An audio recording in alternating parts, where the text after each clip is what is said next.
Hello दोस्तों, आज के इस वीडियो में आप सभी को क्लास 12th में फिजिक्स जो कि हमारा चैप्टर 1 है वैद्युत आवेश क्षेत्र, इसे इंग्लिश में हम इलेक्ट्रिक चार्ज एंड फील्ड कहते हैं।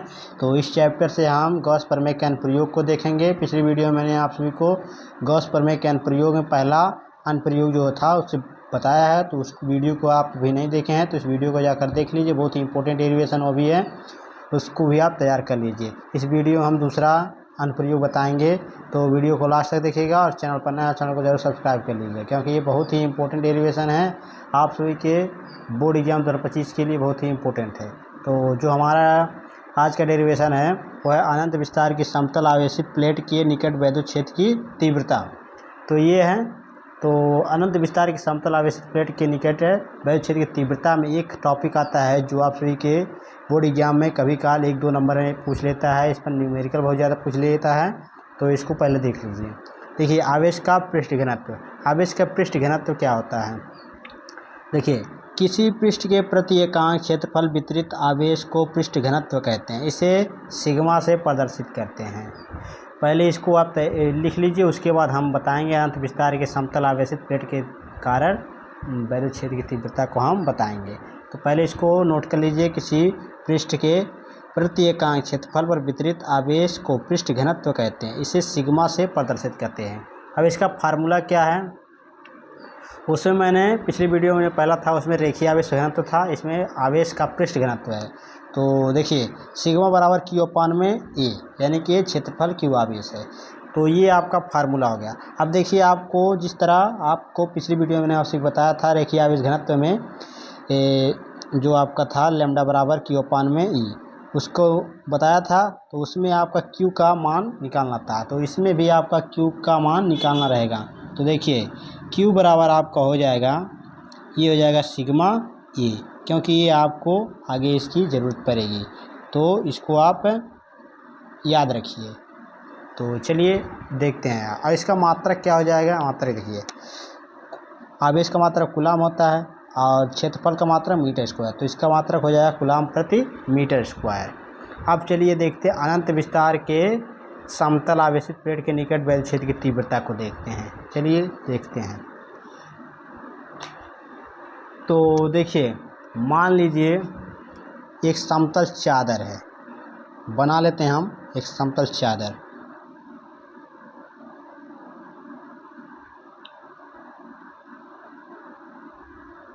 ये हमारा एक बन गया समतल चादर, पृष्ठ का एक समतल चादर बन गया। अब इसमें आपका जो है क्या है? आवेश वितरित है, एक समान आवेश क्या है? वितरित है। धनावेश आपके जो हैं वह एक समान वितरित हैं। इस तरह आपके जो है धनावेश एक समान वितरित है। बीच में हम जगह छोड़ रहे हैं क्योंकि उसमें हमको अभी कुछ बताना है। तो देखिए, जो इसमें आपके आवेश हैं यानी धनावेश हैं, एक समान रूप से वितरित हैं, एक समान रूप से आपके ये वितरित हैं। मान लीजिए एक आवेशित चादर है, इसको मान लीजिए PQR। क्या?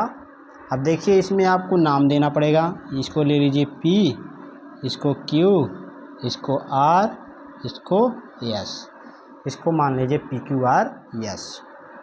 ये हो गया, एक समतल चादर है PQRS। अब देखिए, चादर से जो चादर है इसके बीच से मान लीजिए बीचों बीच इसको, इससे आपका जो है R दूरी पर क्या है?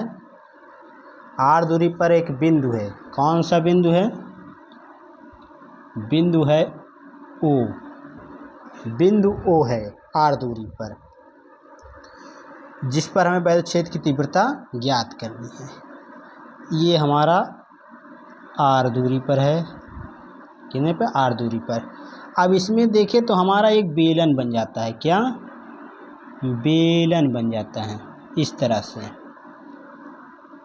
से आपका एक बेलन बन जाता है। तो जिस तरह आपको रेखीय आवेश घनत्व में बताया था मैंने, उसी प्रकार इसमें भी आपका ये बन जाता है। अगर ये देखिए, यहाँ से यहाँ तक कि ये जो है आपका बेलन बन रहा है, तो इसके जो इस तरफ होगी वो भी आपका बेलन बनेगा। तो यहाँ से इस तरफ भी आपका जो है बेलन बनेगा। तो देखिए अब यहाँ से लेकर यहाँ तक की दूरी r है। अब इसी पर हमको क्या करना है, बिंदु O पर, ये बिंदु O है, इसी पर हमको क्या करना है, वैद्युत क्षेत्र की तीव्रता ज्ञात करनी है, यानी वैद्युत क्षेत्र E, इसका मान ज्ञात करना है, वैद्युत क्षेत्र की तीव्रता ज्ञात करनी है। और देखिए आगे, जब इस तरफ हमारा ये वैद्युत क्षेत्र की तीव्रता हो गया, ये आपका dA है, छोटा भाग dA। जब इधर आपका ये वैद्युत क्षेत्र की तीव्रता ज्ञात करना होगा तो उतना इधर भी आपका वैद्युत क्षेत्र की तीव्रता ज्ञात करनी होगी, और ये आपका dA हो जाता है। इतना समझ में आया आप सभी को। उसके बाद देखिए अब जो है आपका जो थीटा का मान होगा, थीटा का मान कितना होगा, थीटा का मान 0 अंश होगा, थीटा का मान 0 अंश होगा, क्योंकि समतल चादर है तो समतल चादर पर 0 डिग्री होगा। तो ये आपका हो गया चित्र के माध्यम से। अब चलिए हम इसको लिख कर कुछ बताते हैं आप सभी को एक सीरीज से। तो देखिए, माना एक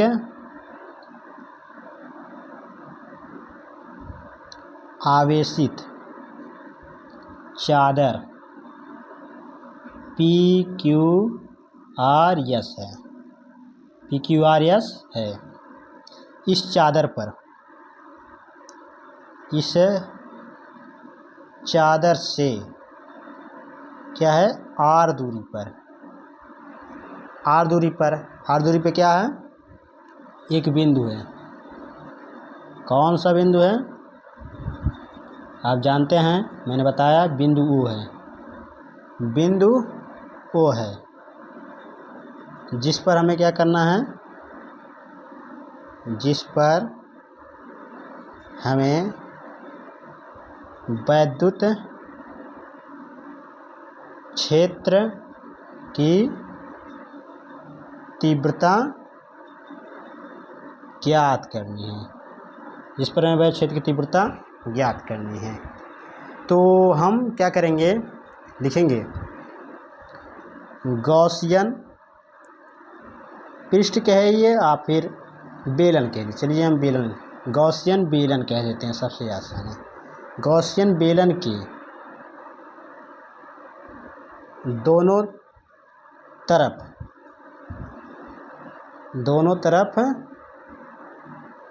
वैद्युत फ्लक्स, तो वैद्युत फ्लक्स जो आपका फार्मूला है उसको लिख लीजिए, फाई E बराबर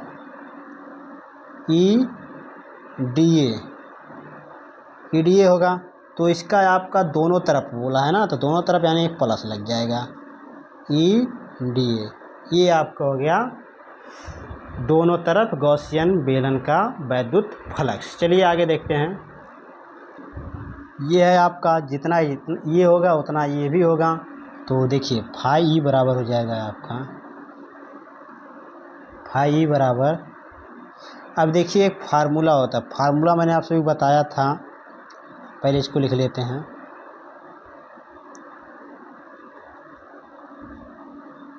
फार्मूला मैंने आप सभी को कई बार बताया। फार्मूला क्या बताया था, यदि आपका समाकलन BA इस तरह दिया जाए, इस पर वेक्टर है सदिश, तो आपका जो हो जाता है BA cos थीटा, ये हो जाता था। ये फार्मूला था आपका। अब इस फार्मूले के माध्यम से देखिए DA के स्थान पर हम, यानी कि यहाँ पर BA है, यहाँ पर DA है, तो DA cos थीटा हो जाएगा, वहाँ यहाँ भी वही होगा, तो हो जाएगा समाकलन EDA cos थीटा, प्लस में इधर भी उतना होगा EDA cos थीटा। अब फाई E बराबर, अब ये देखिए EDA, थीटा का मान मैंने कितना बताया था, तो 0 डिग्री बताया था, cos 0 degree plus EDA cos 0 degree, sorry ये 0 डिग्री।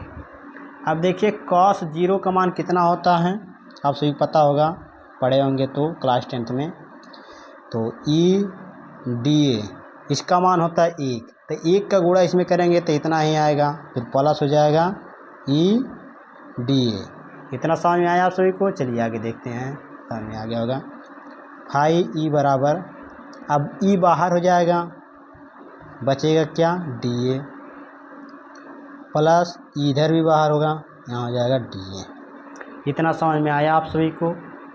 अब देखिए आप जानते हैं समाकलन DA इसका मान होता है A।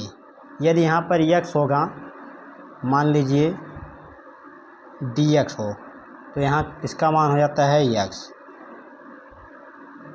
तो रख दीजिए, हो जाएगा फाई E बराबर E यहाँ पर हो जाएगा E प्लस E यहाँ भी आपका A हो जाएगा, तो ये दोनों सेम है, तो हो जाएगा फाई E बराबर 2EA। ये हो जाएगा इसका वैद्युत फ्लक्स। अब देखिए फाई E का मान मैंने कितना निकाला, तो चलिए देखते हैं। फाई का मान निकाला मैंने 2EA, इसको मान लीजिए समीकरण 1, क्या समीकरण 1 मान लीजिए। आगे देखिए ये आपका समीकरण 1 हो गया। अब क्या कीजिए, आप गॉस का प्रमेय वाला सूत्र लगाइए। यहाँ पे लिखेंगे गॉस की प्रमेय से, गॉस की प्रमेय से, गॉस की प्रमेय का फार्मूला क्या होता है, फाई E बराबर Q अपान में एप्सिलॉन नॉट, ये होता है। उसके बाद देखिए अब फाई E का मान मैंने क्या निकाला, यहाँ पर देखिए 2EA। तो पहले हम लिख लेते हैं समीकरण 1 से, यहाँ पर लिख लीजिए समीकरण 1 से, समीकरण 1 से लिखेंगे, फाई E का मान रख दीजिए, तो हो जाएगा 2EA बराबर Q अपान में एप्सिलॉन नॉट। अब बताइए Q का मान मैंने निकाला था, तो क्या निकाला था, 2EA बराबर, इसका हम निकाला था मैंने जो सिग्मा बराबर Q अपान में A, और हम Q का मान निकाला था, तो सिग्मा बराबर Q बराबर सिग्मा A हो गया था। तो यहाँ पर हो जाएगा सिग्मा A अपान में एप्सिलॉन नॉट। अब A से कैंसिल हो जाएगा, तो बचेगा क्या है आपका, तो बचेगा हमारा यहाँ पर 2E बराबर सिग्मा अपान में एप्सिलॉन नॉट, ये बचेगा। अब देखिए अब 2 को इस तरफ लाएंगे तो हमको निकालना है वैद्युत क्षेत्र, यानी कि E का मान निकालना है। तो E बराबर हो जाएगा आपका सिग्मा बराबर 2 एप्सिलॉन नॉट। ये आपका क्या हो गया, ये हो गया आपका वैद्युत क्षेत्र की तीव्रता, किसकी, तो ये आपका हो गया अनंत विस्तार के समतल आवेशित प्लेट के निकट वैद्युत क्षेत्र तीव्रता। तो ये आपका फार्मूला हो गया, यानी कि इसका व्यंजक सूत्र हो गया। तो इसको आप स्क्रीनशॉट ले लीजिए, इसको नोट्स बना लीजिए, इसको आप रिवाइज कीजिए 2-3 बार। उसके बाद हम अगली वीडियो में चैप्टर 2 जो कि हमारा वैद्युत धारिता, स्थिर वैद्युत विभव तथा धारिता है, उस चैप्टर से हम स्टार्ट करेंगे। तो इस वीडियो को आप ज़्यादा से ज़्यादा शेयर कीजिए। अगर वीडियो ठीक लगा हो, अच्छा लगा हो, तो लाइक शेयर कमेंट जरूर कीजिएगा। चैनल पर नए हो चैनल को जरूर सब्सक्राइब कर लीजिएगा। तो चलिए मिलते हैं आप सभी से नेक्स्ट वीडियो में नेक्स्ट टॉपिक के साथ। धन्यवाद।